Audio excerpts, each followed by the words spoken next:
Hello, नमस्कार, good evening. खुली बाहों, तहे दिल और प्यारी सी मुस्कान के साथ मैं मोहित यादव स्वागत करता हूं हमारे अपने परिवार सक्सेस पॉइंट पे। चलेगा, आज अपन स्टार्ट करते हैं अपने इलेक्ट्रॉनिक्स का लेक्चर थर्ड, जो कि सर्किट एनालिसिस के ऊपर अपनी परिचर्चा जारी की। आज अपन बात करेंगे रिएक्टेंस के ऊपर, प्रतिघात के ऊपर, जिसमें अपन ने रेजिस्टेंस, इम्पीडेंस और रिएक्टेंस तीनों के ऊपर पिछले लेक्चर में डिटेल से डिस्कशन किया था। और आज के इस लेक्चर में अपन रिएक्टेंस के दो टाइप के ऊपर बात करेंगे। रिएक्टेंस के दो टाइप हैं, एक तो है प्रेरणिक प्रतिघात और दूसरा है धारितीय प्रतिघात। एक तो होता है इंडक्टिव रिएक्टेंस और धारितीय प्रतिघात को इंग्लिश में बोलते हैं स्ट्राइप्ड रिएक्टेंस या अर्थ रिएक्टेंस इसे बोला जाता है। तो जो इंडक्टिव रिएक्टेंस होता है वो वास्तविकता में एक प्रेरण कुंडली के आधार पर और संधारित्र के आधार पर अपने प्रतिघात को दो प्रकार से विभाजित किया गया है। वह अपन बोलते हैं कि जो प्रेरण कुंडली और संधारित्र का प्रतिरोध होता है उसे अपन बोलते हैं प्रतिघात रिएक्टेंस, यानी the resistance of induction coil and capacitor is called reactance. तो इस प्रेरण कुंडली और संधारित्र के आधार पर ही प्रतिघात को दो भागों में विभाजित किया गया है। उसका पहला भाग है प्रेरणिक प्रतिघात और दूसरा भाग है धारितीय प्रतिघात। जैसा कि नाम से ही पता चल रहा है, प्रेरणिक प्रतिघात का मतलब है प्रेरण कुंडली का प्रतिघात। प्रेरणिक नाम से पता चल रहा है कि प्रेरण कुंडली का जो प्रतिघात होता है वो प्रेरणिक प्रतिघात होता है। और जो अपना धारितीय प्रतिघात है, तो प्रेरण कुंडली आ गई तो बचा क्या है, संधारित्र। तो संधारित्र का जो प्रतिघात होगा वो होगा धारितीय प्रतिघात। अब इस दोनों टाइप्स में ही अपन बात ये करेंगे कि प्रेरणिक प्रतिघात और धारितीय प्रतिघात की दोनों की डेफिनेशन अपने समझी। अब इसमें बात, स्पेशल बात यह है और बहुत इंपॉर्टेंट टॉपिक इसलिए हो जाता है क्योंकि जब आगे अपन सेकंड यूनिट में ट्रांसफार्मर का चैप्टर पढ़ेंगे तो उसमें एक टॉपिक है फिल्टर। एक पूरा बहुत ही अच्छा टॉपिक है फिल्टर का। तो फिल्टर के रूप में इन दोनों का उपयोग किया जाता है। वहां पे अपन जैसे पढ़ेंगे कि कहीं पे अपन को एसी करंट की जरूरत पड़ेगी, तो किसी सर्किट में अपन को डीसी करंट की जरूरत पड़ेगी। तो कि भाई एसी करंट जब अपन को चाहिए, कि केवल भाई जब सोर्स से करंट आ रही होती है ना, अपनी सोर्स से करंट आती है उसमें एसी कंपोनेंट भी होते हैं और डीसी कंपोनेंट, दोनों प्रकार के कंपोनेंट उपस्थित होते हैं। तो कहीं किसी सर्किट में अपन को अगर एसी करंट ही चाहिए, भाई डीसी करंट नहीं चाहिए, तो उस वक्त अपन फिल्टर के रूप में कैपेसिटर का यूज करते हैं। जब केवल एसी करंट चाहिए होती है, डीसी नहीं चाहिए, तो उस वक्त तो अपन करते हैं कैपेसिटर का। और अगर अपन को किसी सर्किट में डीसी करंट चाहिए, एसी करंट नहीं चाहिए, कि एसी करंट अपन को नहीं चाहिए, एसी करंट को अपन को अलग करना है, तो उस वक्त अपन इंडक्शन कॉइल का यूज करते हैं, प्रेरण कुंडली का यूज करते हैं और फिल्टर के रूप में इसका उपयोग किया जाता है। अब अपन बात करते हैं कि भाई अ, इसको मैथमेटिकल रूप में कैसे डिफाइन करें, क्योंकि अपनी साइंस है तो साइंस किसी कहावत के माध्यम से तो नहीं चलेगी, इसका कुछ ना कुछ प्रूफ होना चाहिए। तो मैथमेटिकल प्रूफ अपन देखेंगे, मैथमेटिकल कैलकुलेशन के जरिए जानेंगे कि क्या वास्तविकता में अपनी प्रेरण कुंडली एसी करंट को रोकती है या फिर वो डीसी करंट को जाने देती है। कैसे भी अपन शब्दों में ही तो लिख सकते हैं उसको। तो सबसे पहले अपन दोस्त बात करते हैं प्रेरण कुंडली के ऊपर। और जैसा कि मैंने आपको बताया कि प्रेरणिक प्रतिघात क्या होगा, प्रेरण कुंडली का प्रतिघात होगा और इसे अक्स एल से निरूपित करेंगे। ये भी इसमें लिख लो। और इसे अक्स एल से निरूपित करते हैं। किससे निरूपित करते हैं मेरे भाई, इसे अक्स एल से निरूपित करते हैं। और वैसे तो जो अपना पिछला लेक्चर था इसमें अपन ने डिटेल से डिस्कशन किया था कि प्रेरण कुंडली को अक्स एल से निरूपित करते हैं, संधारित्र को अक्स सी से निरूपित करते हैं। तो वैसे तो आपको पता होगा। अब अपन बात करते हैं कि प्रेरणिक प्रतिघात में कौन सी करंट रुकेगी और कौन सी जाएगी। तो वो तो मैंने आपको बता दिया कि भाई एसी करंट को तो अपनी प्रेरण कुंडली है वो रोकेगी और डीसी को जाने देगी। तो ये बात क्या सत्य है, तो इसको अपन मैथमेटिकल रूप में प्रूव करते हैं। तो दोस्त ये देखो, अपनी ये हो गई प्रेरण कुंडली और इसे अपन एल से निरूपित करते हैं। और इसका जो प्रेरण कुंडली का जो प्रतिघात होता है या प्रतिरोध होता है उसको कहते हैं अक्ष एल। यानी इसे अपन अक्ष एल से निरूपित कर रहे हैं, तो प्रेरण कुंडली का जो प्रतिघात होता है जिसे अपन प्रेरणिक प्रतिघात बोलते हैं वो क्या हो जाएगा मेरे भाई, अक्ष एल हो जाएगा। अब देखो यहाँ से अपन को बात यह है कि देखो यहाँ से एसी करंट भी फ्लो हो रही है और डीसी करंट भी फ्लो हो रही है, दोनों प्रकार की करंट इसमें फ्लो हो रही है। अब अपन को बात यह करनी है कि प्रेरण कुंडली से अब निकलने वाली जो करंट होगी वो कौन सी होगी, तो इसको अपन मैथमेटिकल रूप में प्रूव करेंगे। तो चलेगा, ज्यादा देरी ना करते हुए स्टार्ट कर लेते हैं। और इसमें अब ध्यान से सुनना मेरे भाई। अब देखो, चूंकि अपन प्रेरण कुंडली को अक्ष एल से निरूपित करते हैं, तो जो अपनी अक्ष एल का वैल्यू होता है वो होता है ओमेगा एल। जो अपना अक्ष एल का वैल्यू होता है वो क्या होता है, ओमेगा एल होता है। अब जो अपना ओमेगा का वैल्यू होगा वो होता है 2 पाई एफ। यहाँ पे आप ध्यान से सुनना, ओमेगा क्या होता है, 2 पाई एफ होता है। अब 2 पाई एफ क्यों होता है, क्योंकि इसकी ओमेगा यहाँ पे है एंगुलर फ्रीक्वेंसी, कोणीय आवर्ती।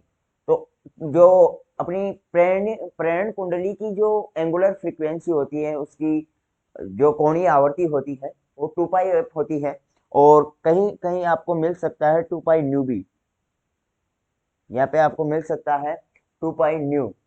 तो 2 पाई न्यू में भी यही है कि अपनी एप है इसको भी फ्रीक्वेंसी से ही निरूपित करते हैं, और जो न्यू है इसको भी अपन फ्रीक्वेंसी से ही डिनोट करते हैं। तो दोनों ही चीजों में अपनी बात सही रहेगी। अब ओमेगा को 2 पाई एफ से निरूपित करते हैं, तो अक्स एल क्या हो गया, 2 पाई एफ एल हो गया, 2 पाई एफ एल हो गया। और यहाँ पे अक्स एल अपना क्या हो गया, 2 पाई एफ एल हो गया। अब अपन बात करें फॉर एसी करंट के लिए, क्योंकि मैं बोल रहा हूं कि दोनों करंट्स के लिए अपन इसे जानेंगे, तो यहां पे अपन बात करें for AC current, for AC current. अगर अपन एसी करंट के लिए इसकी बात करें तो आप सभी को पता होगा कि जो अपनी एसी करंट की जो फ्रीक्वेंसी होती है वो होती है 50 हर्ट्ज। एसी करंट की जो अपनी फ्रीक्वेंसी होती है मेरे भाई वो होती है 50 हर्ट्ज। और 50 हर्ट्ज कहाँ पे होती है, अपने इंडिया में एसी करंट की फ्रीक्वेंसी होती है वो 50 हर्ट्ज होती है। अगर यूएसए जैसे अगर रीजन की बात करें, नेशन की बात करें, तो वहां पे इसकी जो फ्रीक्वेंसी होगी वो 60 हर्ट्ज होती है। और इसका हर्ट्ज का यानी फ्रीक्वेंसी का वैल्यू 50 हर्ट्ज होता है। ये तो आपको पता होगा, इसके पीछे का कारण क्या हो, यानी फ्रीक्वेंसी आवृत्ति क्या होती है, किसी करंट की फ्रीक्वेंसी का होना मतलब उस किस बात को ये निरूपित करती है। तो ये मैंने आपको बताया था कि 50 हर्ट्ज का मतलब ये है कि ये जो करंट है अपनी एसी करंट, वो 1 सेकंड में 50 बार अपनी धारा की डायरेक्शन को चेंज करता है। 1 सेकंड में 50 बार करंट अपनी डायरेक्शन को चेंज करता है। इसलिए यहाँ पे जो फ्रीक्वेंसी है उसे अपन बोलते हैं 50 हर्ट्ज। अब जैसे यूएसए की बात करें तो यूएसए की जो करंट है इसी करंट वो 1 सेकंड में 60 बार अपनी धारा की डायरेक्शन को चेंज करती है। 1 सेकंड में 60 बार धारा की डायरेक्शन को चेंज करती है, इसलिए उसकी जो फ्रीक्वेंसी है उसको 60 हर्ट्ज से अपन डिनोट करते हैं। तो यहाँ तक क्लियर। तो अक्सेल का वैल्यू क्या हो जाएगा, यहाँ पे एक्सएल का वैल्यू हो जाएगा 2 पाई × 50। और एल तो ऐसे के ऐसे होगा ही भाई, एल तो ऐसे के ऐसे दिया हुआ है तो वो तो ऐसे के ऐसे हो ही जाएगा। तो एक्सएल का वैल्यू क्या हो गया, एक्सएल का वैल्यू हो गया 100 पाई एल। अब आप सभी को पता होगा पाई का जो वैल्यू होता है वो 3.14 होता है। तो एक्सएल का यहाँ पे अपना जो वैल्यू आएगा वो कितना आ जाएगा, 314 एल आ जाएगा। अब भाई यहाँ पे देखो ये किस चीज को निरूपित कर रहा है, एक्सएल का वैल्यू 314 आया भाई, ये किस बात को दर्शा रहा है। अपने फॉर एसी करंट के लिए अपन ने इस चीज को देखा भाई, एसी करंट के लिए अपन ने इस चीज को देखा और इसका जो वैल्यू आया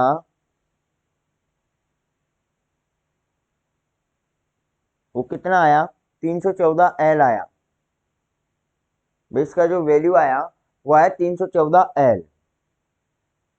तो 314L ये किस बात को निरूपित कर रहा है? 314L इस बात को निरूपित कर रहा है कि अपनी जो अक्सेल है यानी प्रेरणिक प्रतिघात का वैल्यू आ रहा है 314L। एल का भी कुछ ना कुछ वैल्यू अपन को दिया हुआ होगा। यहाँ पे तो अपन ने इसका एक मैथमेटिकल ढांचा तैयार किया है। अगर न्यूमेरिकल्स वैल्यू आएगी या एल की भी यहाँ पे जो प्रेरण कुंडली का जो वैल्यू होगा वो भी कुछ ना कुछ होगा। अब देखो यहाँ पे होता क्या है कि एल यहाँ पे है प्रेरकत्व। यहाँ पे अगर आपको मैं बताऊं तो ओमेगा तो क्या है? कोणीय आवर्ती है। इस क्वेश्चन में ओमेगा तो क्या है? कोणीय आवर्ती है, एंगुलर फ्रीक्वेंसी, कोणीय आवर्ती। और ओमेगा तो है अपनी कोणीय आवर्ती। और यहाँ पे जो पाई है उसका वैल्यू 3.14। एल है प्रेरकत्व। एल यहाँ पे क्या है? प्रेरकत्व। एल प्रेरकत्व को डिनोट कर रहा है। और इन दोनों चीजों में अक्सेल का जो वैल्यू निकल करके आया वो 314L आया। इसका मतलब होगा कि अभी प्रेरकत्व का वैल्यू भी कुछ ना कुछ आएगा। एल का वैल्यू भी क्या आएगा? कुछ ना कुछ आएगा। इसका मतलब क्या हुआ कि एसी करंट को ये क्या करेगी? रोकेगी। भाई कुछ वैल्यू आ रही है। अगर यहाँ पे मानो अक्सेल का वैल्यू 0 ही आ जाता तो उस वक्त अपनी प्रेरण कुंडली का कोई महत्व नहीं रह जाता। उस वक्त अपनी प्रेरण कुंडली लगी हो चाहे सर्किट में नहीं लगी हो उसका कोई इंपॉर्टेंस नहीं रहता। लेकिन यहाँ पे 314L आ रहा है और मैं बोल रहा हूँ कि 314 तो है ही है। एल अगर प्रेरकत्व का वैल्यू भी यहाँ पे कुछ ना कुछ आएगा तो वैल्यू क्या होगी? और अधिक बढ़ेगी। और जितनी अधिक वैल्यू बढ़ेगी अपनी प्रेरण कुंडली का मान उतना अधिक हो जाएगा। यानी उतनी ही ज्यादा मात्रा में वो उस धारा को क्या करेगी? रोकने का प्रयास करेगी। अर्थात अपन बोल सकते हैं कि जो प्रेरण कुंडली है वो एसी करंट को रोकती है। अपन क्या बोल देंगे मेरे भाई? अर्थात प्रेरण कुंडली एसी करंट को रोकती है। एसी करंट को रोकती है। जो अपनी प्रेरण कुंडली है वो एसी करंट को क्या करती है? रोकती है। अब अपन बात करें फॉर डीसी करंट। अब भाई एसी करंट का के बारे में अपन ने जान लिया। अब अपन बात करें फॉर डीसी करंट। भाई डीसी करंट के लिए क्या अपनी प्रेरण कुंडली धारा को रोकेगी या फिर जाने देगी? इस चीज के ऊपर अगर अपन बात करें तो भाई आपको पता होगा कि डीसी करंट के लिए जो अपनी करंट की फ्रीक्वेंसी होती है वो क्या होती है? 0 होती है। यानी डीसी करंट में कोई भी किसी प्रकार की कोई फ्रीक्वेंसी नहीं होती है। अर्थात अक्सेल इक्वल टू क्या होगा? 2 पाई इंटू 0L। और अक्सेल का वैल्यू क्या आ गया? 0 आ गया। अब अक्सेल का वैल्यू 0 निकल करके आ रहा है। आप सोच सकते हो अक्सेल का वैल्यू बिल्कुल 0 ही आ गया। मतलब प्रेरण कुंडली लगे रहने या न लगे रहने का कोई महत्व नहीं है। अगर प्रेरण कुंडली लगे तो ठीक है, ना लगे तो ठीक है। इसका जो रिएक्टेंस आ रहा है प्रेरण कुंडली का, जो अपन बोल सकते हैं कि क्योंकि प्रेरण कुंडली को अपन रेजिस्टेंस यूज में नहीं लेते हैं, प्रेरण कुंडली के लिए अपन रिएक्टेंस शब्द यूज में लेते हैं। और कैपेसिटर के लिए भी अपन रिएक्टेंस शब्द यूज में लेते हैं।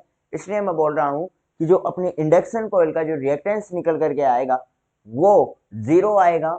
और 0 का मतलब कोई महत्व नहीं है। ये एक प्रकार की अपन बोल सकते हैं कि बिल्कुल सीधी वायर जुड़ी हुई है। क्योंकि ये 0 करंट को रोकेगा। अपन इस प्रकार से बोल सकते हैं कि भाई जो रेजिस्टेंस का मान या रिएक्टेंस का मान जितना अधिक होगा वो उतनी ही ज्यादा मात्रा में धारा को रोकेगा। अब यहाँ पे आप देखोगे तो प्रेरण कुंडली का मान तो शून्य निकल करके आ रहा है।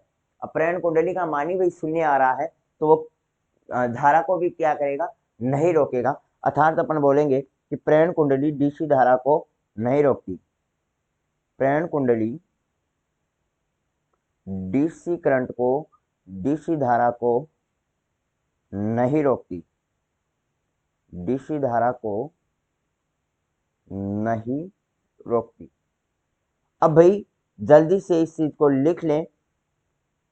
प्रेरणिक प्रतिघात आप हेडिंग डाल ले और प्रेरणिक प्रतिघात हेडिंग डाल के इसमें लिख ले कि प्रेरण कुंडली के प्रतिघात को प्रेरणिक प्रतिघात कहते हैं।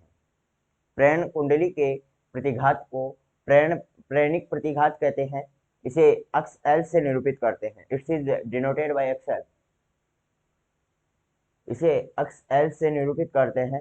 और ये भाई यहाँ से लिख लेंगे एसी और डीसी करंट दोनों प्रोवाइड कर रहे हैं, तो सिर्फ यहाँ प्रेरण कुंडली से अपनी जो धारा आएगी वो केवल डीसी करंट आएगी, एसी को प्रेरण कुंडली रोकेगी।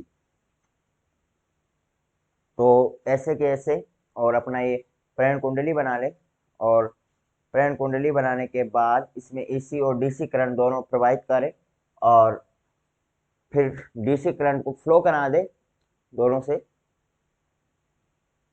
और ऐसे कैसे नोट डाउन कर ले।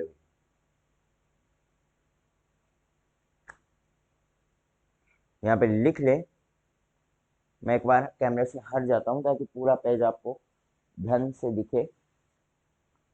यहाँ से लिख ले भाई, ओमेगा है वो कोणीय आवर्ती है, एल अपना प्रेरकत्व है, और एसी करंट के लिए फिर इसका वैल्यू निकाल लें। तो एसी करंट के लिए तो इसका वैल्यू आएगा, और वो वैल्यू आएगा 314 एल। अर्थात अपन बोलेंगे कि एसी करंट के लिए जो प्रेरण कुंडली का वैल्यू कुछ ना कुछ आ रहा है, अर्थात तो एसी करंट को अपना प्रेरण कुंडली रोकेगा।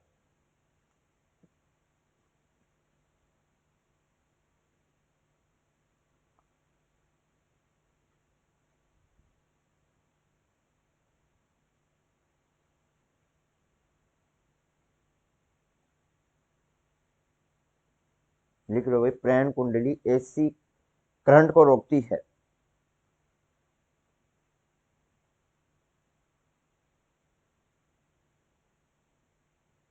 प्रेरण कुंडली एसी करंट को रोकती है।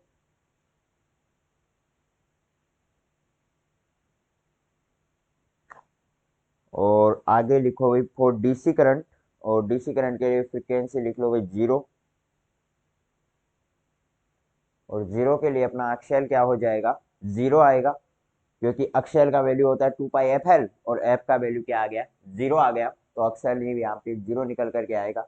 और यहाँ पे लिख ले भाई, प्रेरण कुंडली डीसी करंट को नहीं रोकेगी। प्रेरण कुंडली अपना जो इंडक्शन कॉइल है वो डीसी करंट को क्या करेगा, नहीं रोकेगा। दोस्त अभी अपन आगे बढ़ते हैं धारितीय प्रतिघात के ऊपर, और धारितीय प्रतिघात क्या होता है इस चीज को ध्यान से सुनना। मैंने क्या बताया कि प्रेरण कुंडली के प्रतिघात को प्रेरणिक प्रतिघात, और संधारित्र के प्रतिघात को धारितीय प्रतिघात कहते हैं। वैल्यू अपन को ऐसे कैलकुलेट करना है कि अगर प्रेरण कुंडली में एसी और डीसी करंट अपन दोनों फ्लो कर रहे हैं, तो कौन सी करंट को प्रेरण कुंडली रोकता है और कौन सी को जाने देता है। तो अपन ने देखा कि भाई प्रेरण कुंडली जो अपना इंडक्शन कॉइल है वो डीसी करंट को तो जाने देता है, लेकिन एसी करंट को क्या करेगा, रोकेगा। ये चीज अपन ने देख ली। अब अपन बात करेंगे कैपेसिटर के ऊपर, संधारित्र के ऊपर।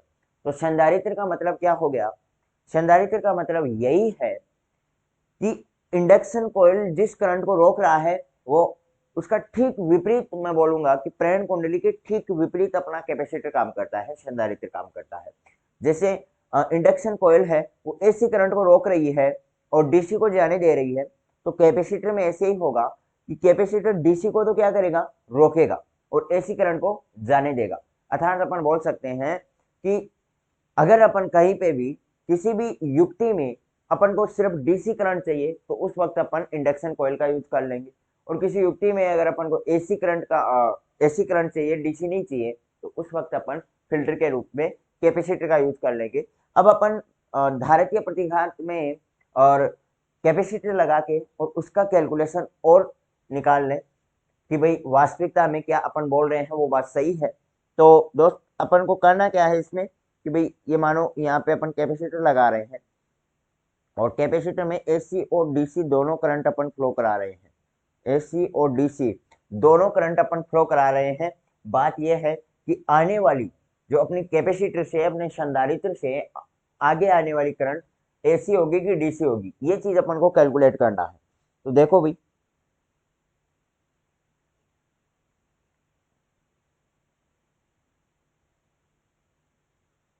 ओके, अब देखो आपको पता होगा कि जो अपनी अक्ष सी की वैल्यू होती है वो अक्ष सी होता है 1 में ओमेगा सी के बराबर। अक्ष सी होता है वो होता है 1 में ओमेगा सी के बराबर। जो अपना धारितीय प्रतिघात होता है वो होता है 1 में ओमेगा सी, और जो अपना प्रेरणिक प्रतिघात होता है अक्षय, वो होता है ओमेगा एल। अब यहाँ पे वही चीज, ओमेगा तो क्या है, कोणीय आवर्ती, ओमेगा तो है कोणीय आवर्ती, और सी क्या है यहाँ पे मेरे भाई, धारिता। सी क्या है, धारिता है। सी तो है धारिता, ओमेगा है कोणीय आवर्ती। और अगर ओमेगा की वैल्यू अगर आपको बात करें तो ओमेगा होता है 2 पाई एफ, या फिर मैंने क्या बताया 2 पाई न्यू भी आप यहाँ पे यूज में ले सकते हैं। ओमेगा का वैल्यू होता है 2 पाई एफ या 2 पाई न्यू। तो भाई लिखो, तो अक्स सी क्या हो जाएगा, 1/2 पाई एफ सी हो जाएगा। अक्स सी क्या हो जाएगा, 1/2 पाई एफ सी हो जाएगा। अब अपन बात करें फॉर एसी करंट के लिए, तो लिखो भाई for AC current, for AC current. अब अपन बात करें फॉर एसी,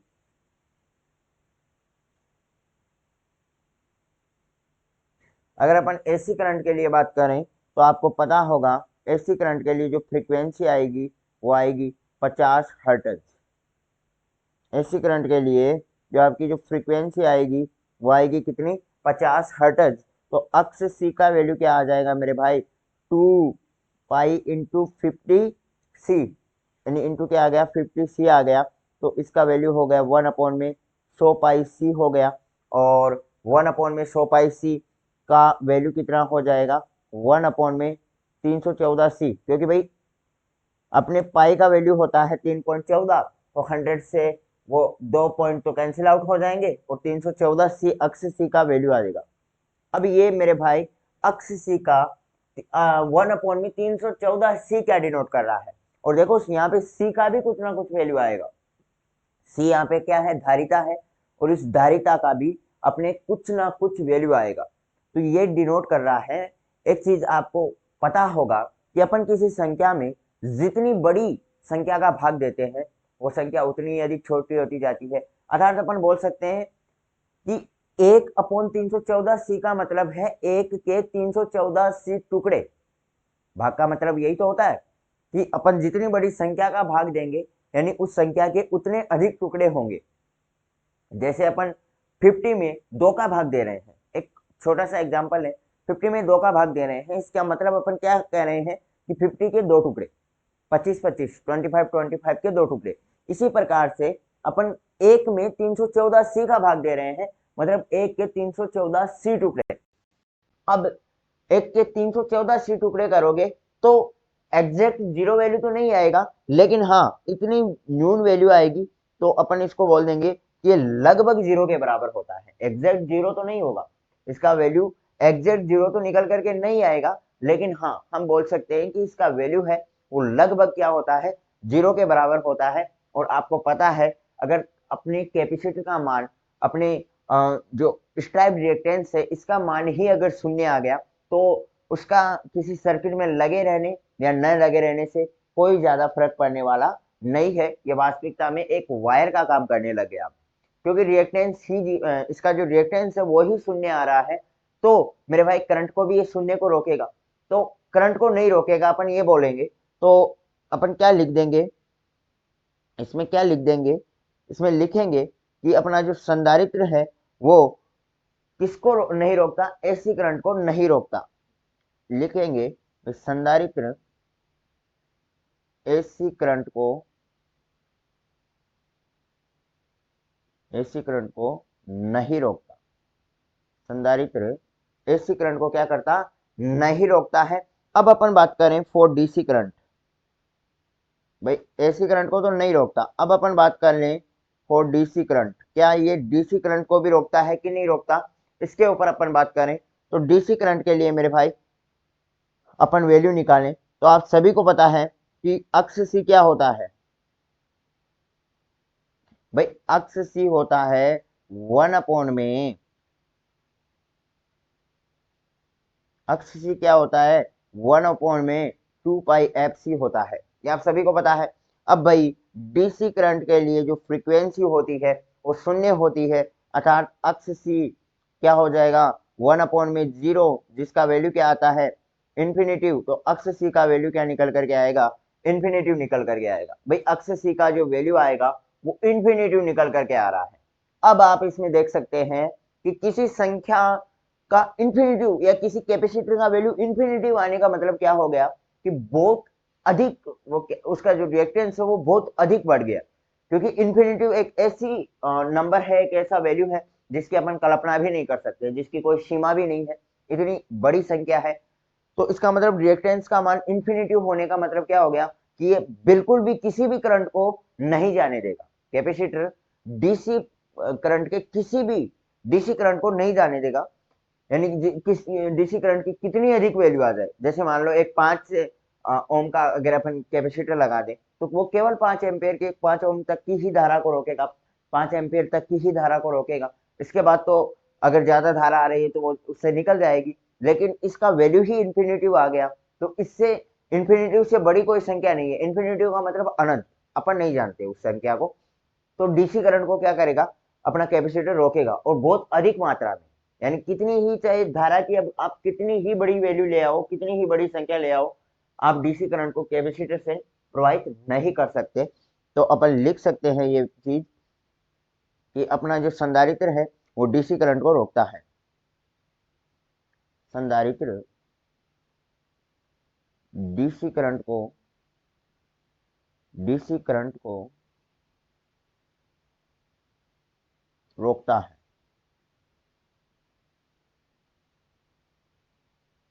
संधारित्र क्या करता है मेरे भाई, डीसी करंट को रोकता है। हेडिंग डाल लें, होपफुली आपको ये चीजें समझ में आ गई होंगी। अब सिर्फ लिखावट है। हेडिंग डाल ले भाई धारितीय प्रतिघात, और धारितीय प्रतिघात में लिखे संधारित्र के प्रतिघात को धारितीय प्रतिघात कहते हैं। संधारित्र के प्रतिघात को धारितीय प्रतिघात कहते हैं, लिख ले इसमें। और मैं एक बार डेस्कटॉप से हट रहा हूँ, लिख ले धारितीय प्रतिघात, संधारित्र के प्रतिघात को धारितीय प्रतिघात कहते हैं। संधारित्र के प्रतिघात को धारितीय प्रतिघात कहते हैं। और ये डायग्राम बना ले, और डायग्राम में एसी और डीसी करंट फ्लो कर रहे हैं, तो मेरे भाई एसी करंट को तो ये क्या करेगा, जाने देगा, और डीसी करंट को क्या कर लेगा, रोक लेगा, जो कि अपन ने डिफाइन किया है। तो लिख लो डायग्राम बना के, और ऐसे के ऐसे लिख लो। ओमेगा क्या है, कोणीय आवर्ती है भाई। ओमेगा क्या है यहाँ पे, कोणीय आवर्ती, और सी धारिता है ही।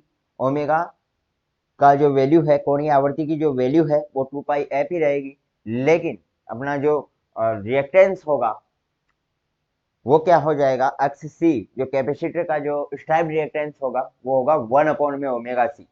और ओमेगा एल के लिए क्या होता है, एक्स एल के लिए क्या होता है, ओमेगा एल होता है। ये चीज आपने देखी होगी, दोनों में इतना ही फर्क है, बाकी सब कैलकुलेशन सेम टू सेम है।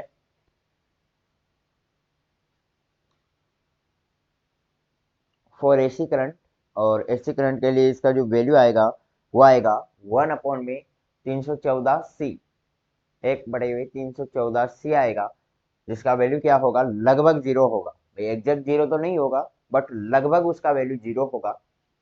तो यहाँ तक डिनोट कर लें, और यहाँ तक लिखने के बाद, यहाँ तक नोट डाउन करने के बाद आप लिख लें, संधारित्र एसी करंट को नहीं रोकता। संधारित्र एसी करंट को नहीं रोकता, जो अपना कैपेसिटर है वो एसी करंट को नहीं रोकेगा।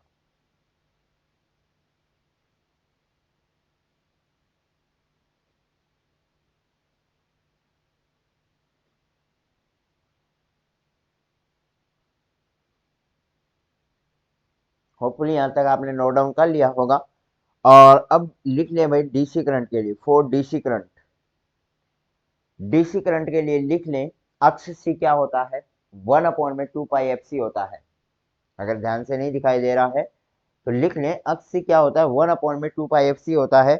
अब डीसी करंट के लिए अपन जानते हैं कि डीसी करंट में किसी प्रकार की कोई फ्रीक्वेंसी नहीं होती, अर्थात इसकी फ्रीक्वेंसी शून्य हो जाएगी, और अक्ष सी क्या हो जाएगा, 1/शून्य, जिसका वैल्यू क्या आएगा, इन्फिनिटिव निकल करके आएगा।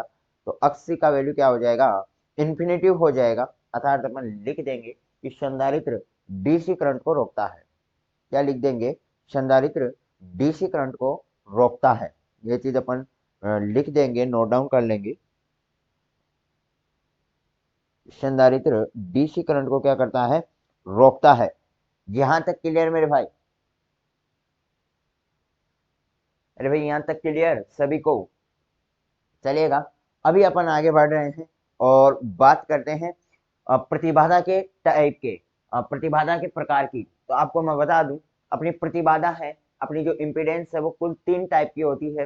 Linear impedance, non linear impedance, bilateral impedance. ध्यान से सुनना, बहुत ही आसान चीज है, बहुत ही सिंपल चीज है, लल्लू चीज है अपन बोल सकते हैं।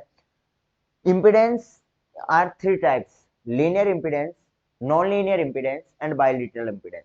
रेखिक प्रतिबाधा, अरेखिक प्रतिबाधा और द्विपार्श्विक प्रतिबाधा। रेखिक प्रतिबाधा का मतलब है कि अगर वोल्टता और धारा के मध्य खींचा गया ग्राफ एक सरल रेखा प्राप्त हो, वह प्रतिबाधा। ऐसी प्रतिबाधा जिसमें वोल्टता और धारा के मध्य खींचा गया ग्राफ एक सरल रेखा प्राप्त हो, एक स्ट्रेट लाइन प्राप्त हो, उसे अपन कहते हैं रेखिक प्रतिबाधा। अर्थात अपन बोल सकते हैं कि ऐसी प्रतिबाधा जो ओम के नियम की पालना करे। क्योंकि आपको पता है, ओम के नियम में भी अगर अपन वोल्टेज और करंट के मध्य अगर कोई ग्राफ खींचे तो वो क्या होता है, एक स्ट्रेट लाइन प्राप्त होता है। ओम के नियम अपन ने सबने पढ़ रखा है, 10th में ही आ जाता है कि भाई ऐसा ओम का नियम क्या कहता है कि वोल्टता और धारा के मध्य खींचा गया ग्राफ अगर सरल रेखा प्राप्त हो तो इस नियम को अपन ओम का नियम कहते हैं। तो यही तो बात अपन रेखिक प्रतिबाधा में कह रहे हैं कि अगर वोल्टता और धारा के मध्य खींचा गया ग्राफ सरल रेखा प्राप्त हो तो वो क्या होता है, अपनी रेखिक प्रतिबाधा होती है।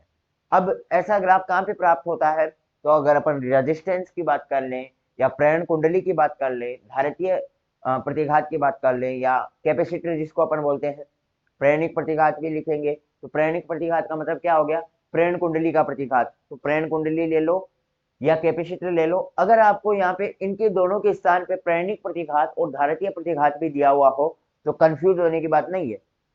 क्योंकि धारितीय प्रतिघात का मतलब है संधारित्र का प्रतिघात और प्रेरणिक प्रतिघात का मतलब है प्रेरण कुंडली का प्रतिघात। तो दोनों ही कंडीशन में आपको ध्यान रखना है इन चीजों का। बहुत ही माइनर चीजें हैं, लेकिन कभी कभार इनके ऊपर और बहुत ही कंफ्यूजन वाला स्थिति हो जाती है।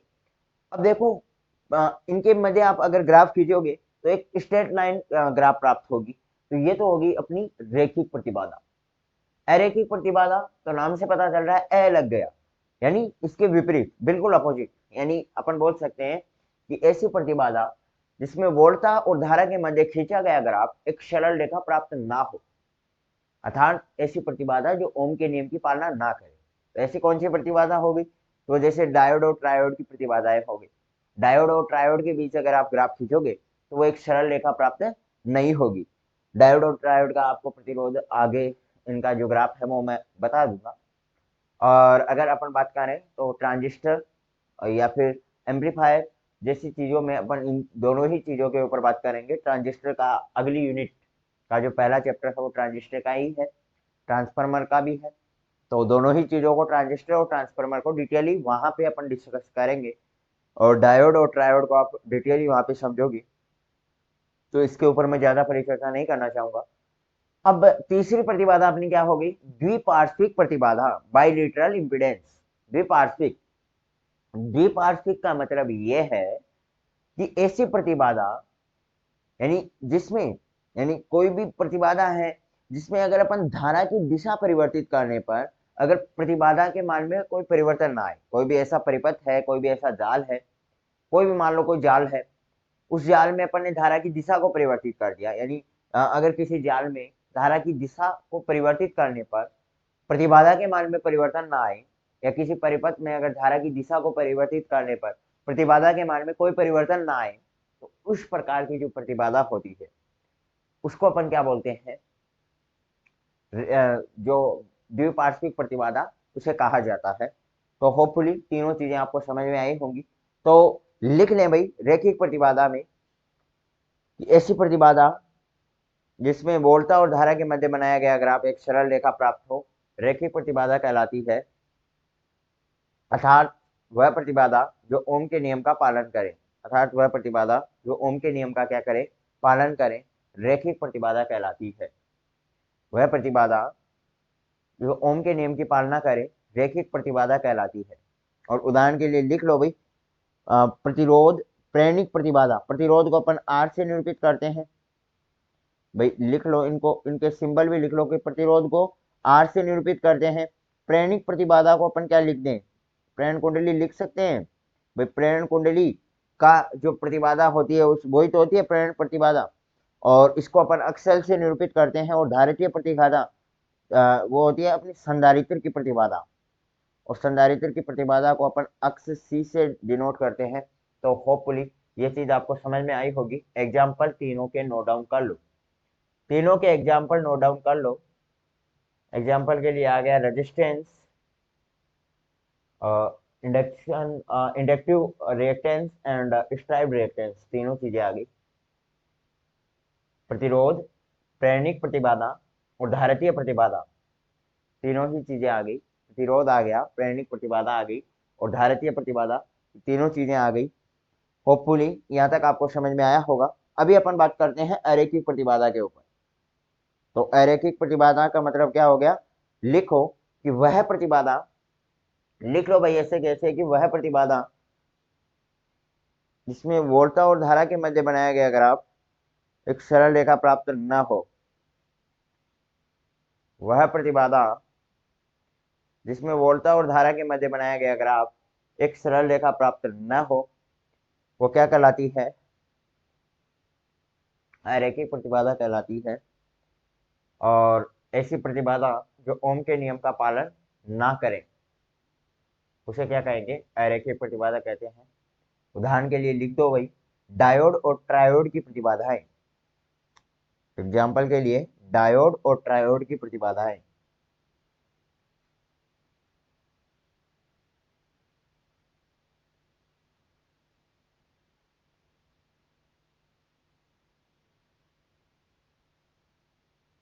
डायोड और ट्रायोड की प्रतिबाधाएं। अब देखो डायोड और ट्रायोड की प्रतिबाधाएं, जो वोल्टेज और धारा के मध्य बनाया गया ग्राफ लीनियर नहीं हो तो भाई कैसा होगा। तो डायोड का अगर देखो ग्राफ मैं आपको बता दूं, वैसे अपन आगे इस चीज को डिटेल पढ़ेंगे, लेकिन आपके एक माइंड में रहे ये चीज, तो इसके लिए आपको मैं बता रहा हूँ। जो डायोड का ग्राफ होता है कुछ इस प्रकार से होता है। तो जो डायोड का ग्राफ होता है ना अपना, वोल्टेज और धारा के मध्य खींचा गया जो ग्राफ है, वो जो डायोड का ग्राफ होगा वो तो कुछ इस प्रकार से होगा। और अगर अपन ट्रायोड के ग्राफ की बात करें तो ट्रायोड का ग्राफ भी मैं आपको बना दूं। तो ट्रायोड का जो ग्राफ आएगा मेरे भाई वो कुछ इस प्रकार से होगा,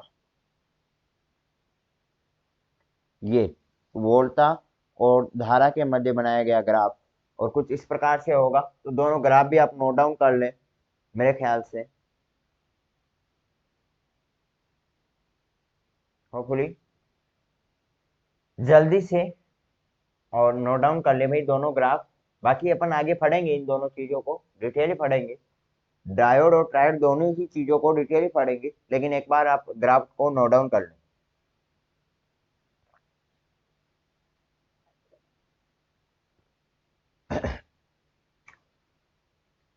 तो होपफुली आपने नोट डाउन कर लिया होगा। आगे बढ़ते हैं अपन बाइलेटरल इंपीडेंस, द्विपार्श्विक प्रतिबाधा के ऊपर। और द्विपार्श्विक प्रतिबाधा क्या बोलती है, तो लिख लो कि प्रतिबाधा जिसमें धारा की दिशा परिवर्तित करने पर प्रतिबाधा का मान परिवर्तित न हो, प्रतिबाधा जिसमें धारा की दिशा परिवर्तित करने पर प्रतिबाधा के मान में कोई परिवर्तन ना आए, उसे अपन कहते हैं द्विपार्श्विक प्रतिबाधा। और तीनों के एग्जाम्पल वही है सेम, प्रतिरोध, संधारित्र और प्रेरण कुंडली। और कैसे डायरेक्शन चेंज करें इस चीज को भी अपन समझाएंगे, एक बार आप नोट डाउन कर ले भाई इस चीज को, फिर अपन देखें। प्रतिबाधा जिसमें धारा की दिशा परिवर्तित करने पर प्रतिरोध के मान में परिवर्तन ना आए, तो उसे अपन बोलते हैं द्विपार्श्विक प्रतिबाधा, बाइलेटरल इंपीडेंस, बाइलेटरल इंपीडेंस। और इसके एग्जाम्पल लिख लो रेजिस्टेंस, रेजिस्टेंस और रिएक्टेंस। रिएक्टेंस में दोनों ही चीजें आ गई, अपना कैपेसिटर भी आ गया और इंडक्शन कॉइल भी आ गई। प्रतिरोध, संधारित्र और प्रेरण कुंडली। अब बात करें कि धारा की दिशा चेंज करने पर प्रतिबाधा के मान में कोई परिवर्तन ना आए, ये क्या बात कही इसने, तो इस चीज को समझना।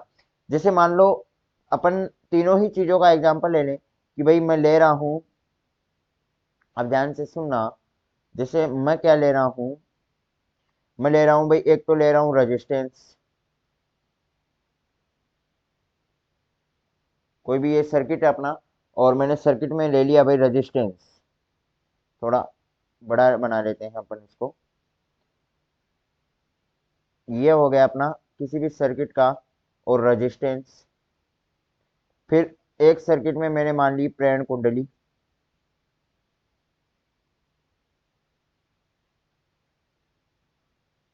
और एक सर्किट में मैंने मान लिया कैपेसिटर।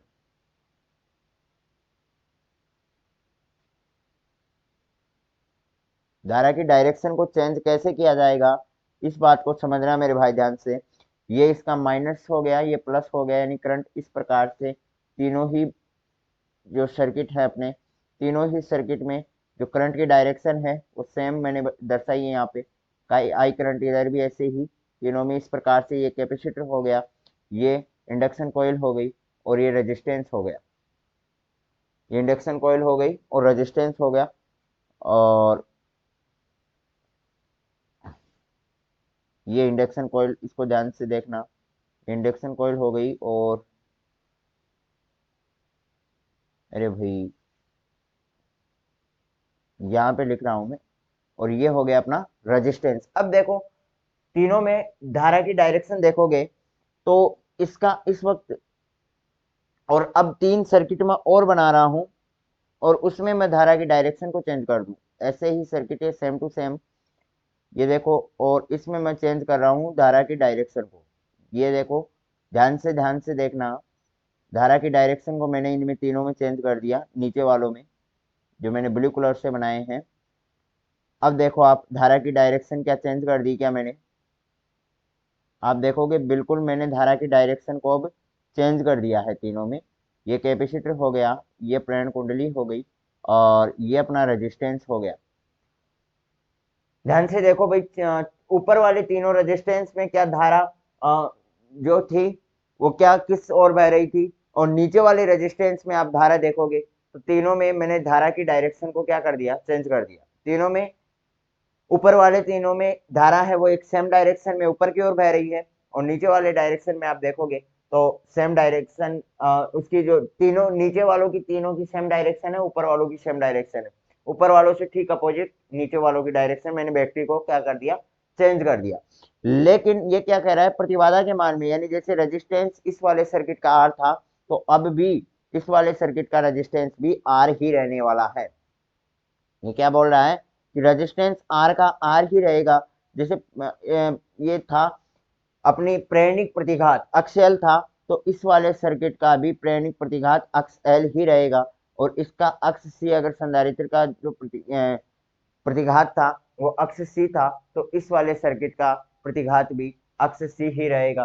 तो होपफुली ये चीज आपको समझ में आई होगी कि धारा की डायरेक्शन को चेंज करने पर इंपीडेंस के मान में कोई भी इफेक्ट ना पड़े, तो उस चीज को अपन कहते हैं बाइलिटरल इंपीडेंस। भाई नोट डाउन कर लो इन चीजों को, जल्दी से फटाक से इन चीजों को नोट डाउन कर लो। मैं एक बार हट रहा हूँ कैमरे से, हम नोट डाउन कर लें इन चीजों को।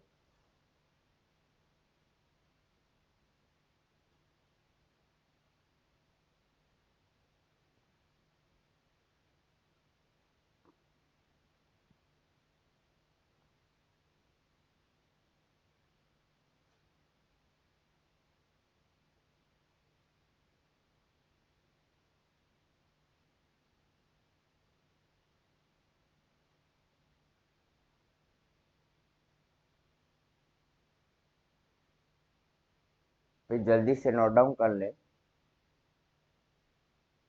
होपफुली आपने नोट डाउन कर लिया होगा।